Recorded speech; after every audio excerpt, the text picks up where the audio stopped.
Bapak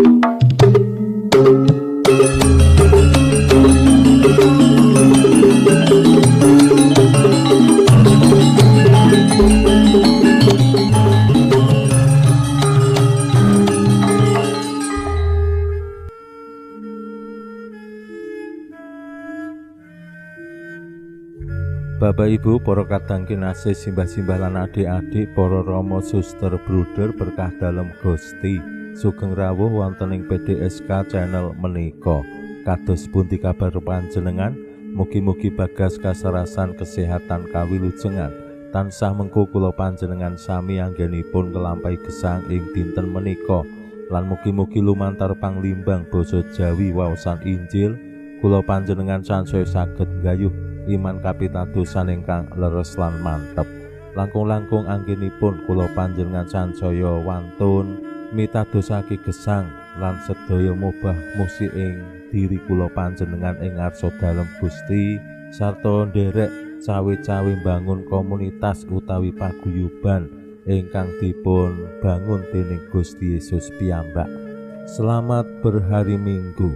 Dinten menika kula panjenengan mlebet ing Minggu Limrah ingkang kaping sekawan. Gusti Yesus anggenipun makarya wonten ing alam gesang boten piyambakan, ananging nimbali saperangan tiyang sacara mirunggan rasul cacah 12. Lan anggenipun nimbali boten namung supados sinau lan nunggil kalian Gusti wonten ing pakaryan-pakaryanipun, ananging ugi Gusti Yesus nimbali supados murid-murid dalem menika bangun paguyuban, bangun komunitas enggal sing benten kalian komunitas murid-muridipun Yohanes Pembaptis menapa dene murid-muridipun tiang-tiang Parisi. Saengga wonten ing saperangan perikop kitab suci salah setunggalipun ing babagan poso, komunitas murid-murid dalem Gusti menika bangun kebiasaan enggal sing benten kalian tradisi kebiasaan poso murid-murid Yohanes utawi murid-muridipun tiang Parisi. Saengga menika dados perkawis tumraping tiang-tiang Parisi. Murid-muridku do poso, murid-murid Yohanes do poso, kok murid-murid panjenengan boten. Menika salah setunggal tondo kados pundi Gusti Yesus bangun komunitas enggal, lan komunitas ingkang enggal menika adhedhasar katresnan lan welas asih dalem Allah lumantar Gusti Yesus. Komunitas ingkang dipun lambari kapitadosan dumateng Gusti Yesus piyambak. Awit Gusti Yesus menika dalan kasunyatan lan urip. Sinten kemawon ingkang pitados ing Gusti bakal nampa gesang langgeng. Lan anggenipun gayuh gesang langgeng menika nggih pitados ing sedaya pakaryan gesang lan pribadinipun Gusti Yesus. Nah, kados pundi nilai-nilai utawi kautaman-kautaman ingkang kedah dipun gegesang wonten ing komunitasipun Gusti Yesus? Pramila monggo kita pirengaken sabda dalem Gusti ing dinten menika lan kita wiwiti kanthi sembahyang sawetawis. Konjo ing asma dalem Yang Rama saha Yang Putra tuwin Yang Roh Suci. Amin. Suawi sami munjuk Gusti Yesus sabda dalem Yang Rama ingkang sampun manjalma mugi karsa ngandika dhateng kawula wonten ing asepen ing telenging manah kawula. KBKO kegiatan lan panglipur ingkang manjing ing sabda dalem kapenuwana kawula mawi ro ing kawicaksanan dalem. Mugi-mugi srana anggen kawula maos lan mirengaken sabda dalem kawula sansaya nunggil ing sampeyan dalem. Amin. Waosan Injil kapetik saking Injil Matius bab gangsal ayat 1 ngantos dumugi 12a. Nalika samono Gusti Yesus preksa wong sak pirang-pirang nuli minggah gunung sak tata lenggah. Dene para murid mapan ing sak cedhake. Gusti nuli medhar sabda lan paring piwulang mangkene. Rahayu kang asemangat miskin, awit padha ndarbeni kratoning swarga. Rahayu kang nandhang prihatin, awit padha nampa panglipur. Rahayu kang lembah manah, awit padha maris tanah. Rahayu kang luwe lan ngorong marang kaadilan, awit sing dadi kabutuhane bakal kacukupan. Rahayu kang ambek welas, awit padha nampa kawelasan. Rahayu kang murni atine, awit padha nyawang Allah. Rahayu kang bangun katentreman, awit padha sinebut putraning Allah. Rahayu kang dikuya-kuya krana kaadilan, awit padha ndarbeni kratoning swarga. Rahayu kowe yen diolo-olo, dikuya-kuya, dipitenah warna-warna sing ora nyata karana aku. Dibungah suka gambira, awit matumpa-tumpa ganjaranmu ana ing swarga. Makaten sabda dalem Gusti.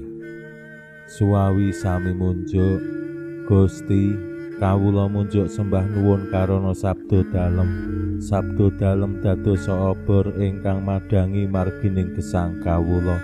Katuntuna kawula sageta sabda dalem menika numusi manah ngantos tansah ngrembaka kangge nggayuh gesang ing swarga. Amin. Bapak Ibu para kadang kinasih, simbah-simbah lan adik-adik, waosan Injil nyariosaken sabda karahayon ingkang dipun paringaken Gusti Yesus dumateng para murid lan tiyang kathah. Gusti Yesus ngajak tiang-tiang sing pitados ing panjenengane lan tinarbuka ing panjenengane bangun gesang sesarengan linandhesan kautaman-kautaman enggal. Kala wau Gusti paring sabda karahayon menggaing sapa wae sing bisa ngalami lan nampa karahayon.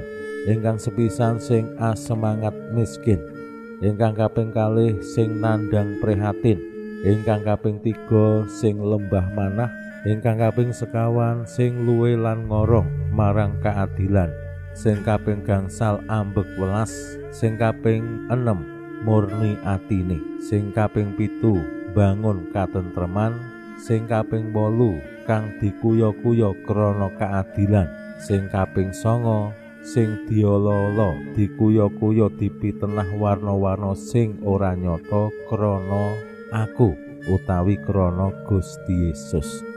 Menika kautaman-kautaman sing dikersakake Gusti supados tiang-tiang saged ngraosaken karahayon. Lan menika ugi dados pitedah tumraping kula panjenengan bilih karahayon kebahagiaan menika boten gumantung dening Raja Brana sing digadhahi ing jaman semanten, termasuk ing pemahamanipun tiang-tiang Yahudi, tiang sing diberkahi, tiang sing begja, tiang sing bahagia menika sing sugih. Awit keyakinan tiang-tiang jaman semanten, Raja Brana sing akeh menika tandha yen diberkahi Allah. Lan trep kalian menika termasuk sing duwe jabatan, sing duwe panguwasa, uripe moncer, uripe sukses, berhasil, lancar, menika dados keyakinan bilih Allah estu berkahi tiang-tiang sing ngalami gesang, lancar, sugih, dhuwur jabatane lan sapanunggalane. Saengga tumraping tiang-tiang sing boten kalebet sugih, lancar uripe, jabatane dhuwur, panguasane gedhe, tiang-tiang menika termasuk wong sing dikutuk dening Allah, disepatani dening Allah. Menika keyakinanipun. Ning wonten ing Gusti Yesus, pranyata karahayon menika boten namung kagunganipun tiang-tiang sing sugih, sing gadah panguwasa lan jabatan, sing uripe lancar-lancar wae. Tiang-tiang sing gadahi semangat miskin, sing lembah manah, sing wani prihatin lan sapanunggalane menika nggih saged ngraosaken karahayon.